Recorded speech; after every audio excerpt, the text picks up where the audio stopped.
Hai, hello, salam sejahtera Malaysia. Selamat datang ke channel Fels Lifestyle. Saudara-saudara yang saya amat hormati, terima kasih kerana terus setia dan bersama di dalam channel ini. Nah, berkaitan dengan titah edendum yang menjadi perbualan satu Malaysia pada hari ini, kerana melibatkan bosku, Najib Razak. Mungkinkah ini adalah sinar harapan kepada Najib untuk menjadi tahanan di rumah? Menurut Peguam Najib Syafiq Abdullah baru-baru ini, sekiranya prosiding mahkamah memihak kepada mereka, Najib Razak boleh menjadi tahanan di rumah sebulan lagi dari tarik keputusan tersebut, yaitu pada hari Perhimpunan Solidariti Najib diadakan. Nah, kalau Najib dibebaskan, apakah yang akan berlaku selepas ini? Mungkin juga setelah Az-Zahid yang mencadangkan ataupun memohon Najib Razak diberikan pengampunan penuh. Dengan ini, Najib Razak mempunyai harapan yang cerah untuk bebas bukan saja sebagai tahanan di rumah. Tapi, saudara-saudara, berkaitan dengan titah edendum, walaupun Najib menang rayuan 2-1, masih ramai yang tertanya-tanya. Masih ramai yang mungkin sanksi berkaitan kewujudan titah edendum. Ada yang kata kerajaan dan Anwar menyembunyikan titah edendum. Tapi pada akhirnya, kerajaan dalam satu kenyataan melalui juru cakapnya, Fahmi Fadzil sebagai Menteri Komunikasi, telah membuat pengakuan kerajaan tidak melakukan perkara begitu. Tapi pada akhirnya Peguam Najib, dalam satu artikel, Peguam Najib bacakan isi kandungan titah edendum yang tiada tanda tangan Sultan. Nah, sebagai rakyat Malaysia, mungkin kita tertanya-tanya, sekiranya tiada tanda tangan Sultan, adakah titah edendum ini sebenarnya tidak wujud ataupun tidak sah? Nah, itu hanya menjadi pertanyaan.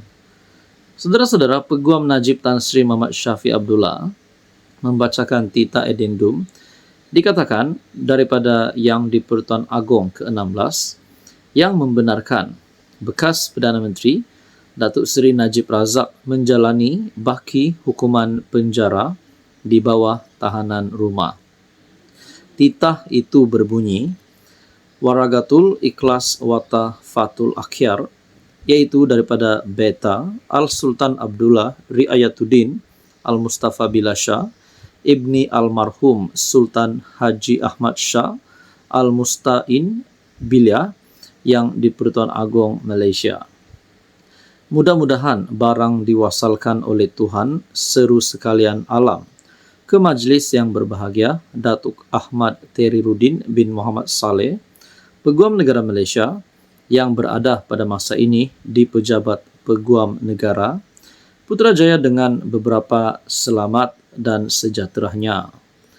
Wabadah ehwal, Beta dengan ini menitahkan sebagai tambahan kepada keputusan Beta, berhubung banduan Datuk Seri Muhammad Najib Abdul Razak 530723 065165 pada mesyuarat Lembaga Pengampunan Wilayah-Wilayah Persekutuan KL, Labuan dan Putrajaya kali ke-61 pada Isnin 29 Januari 2024 bersamaan 17 Rejab 1445 Hijrah supaya menjalani baki hukuman menerusi penahanan dalam rumah ataupun house arrest.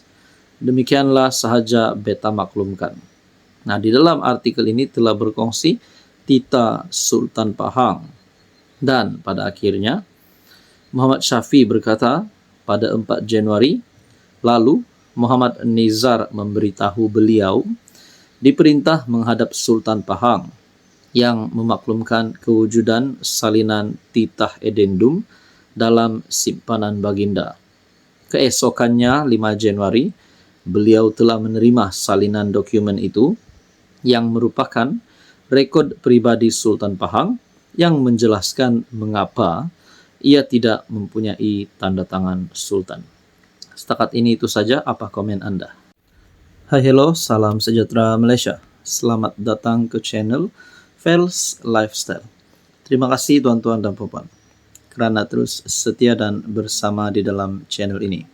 Kepada yang baru di dalam channel ini, selamat datang, admin ucapkan.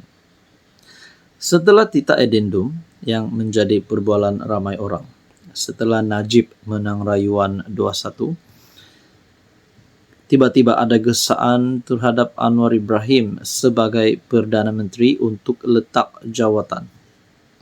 Ada yang kata Najib menang, Anwar kecundang. Ada juga kata UMNO diarah keluar kerajaan setelah kemenangan rayuan Najib ini. Jadi terdapat pelbagai pandangan dan juga komen, khususnya daripada rakyat Malaysia, daripada kepimpinan politik di Malaysia. Namun saudara-saudara, setelah Anwar diserang berkali-kali untuk letak jawatan, untuk membubarkan parlimen dan sebagainya, adakah Anwar gentar? Adakah Anwar takut? Nah, ini rupanya yang dilakukan PMX selepas digesa untuk letak jawatan. Dalam satu artikel daripada Sinar Harian, Anwar enggan layan desakan letak jawatan. Ini adalah kenyataan Anwar yang mematikan langkah ataupun apa sajalah desakan terhadap PM untuk letak jawatan. Desakan terhadap Anwar untuk bubar parlimen, Anwar untuk dipecat, letak jawatan, membubarkan kabinet, membubarkan kerajaan perpaduan, membubarkan ataupun menghentikan kerjasama bersama dengan sokongan-sokongan GPS, JRS, BN, dan ada pihak yang lain. Tapi pada akhirnya Anwar enggan layan desakan letak jawatan. Perdana Menteri Datuk Seri Anwar Ibrahim enggan melayan desakan PAS agar beliau meletak jawatan berhubung isu tita addendum bagi membolehkan bekas Perdana Menteri Najib Razak menjalani baki hukuman penjaranya di bawah tahanan rumah. Dalam artikel ini berkata, desakan itu timbul susulan pengesahan kewujudan titah tersebut dalam surat yang diterima Istana Pahang. Ketua Penerangan PAS Ahmad Fadli Syari berkata, Anwar sebagai PM perlu bertanggungjawab terhadap perkara itu.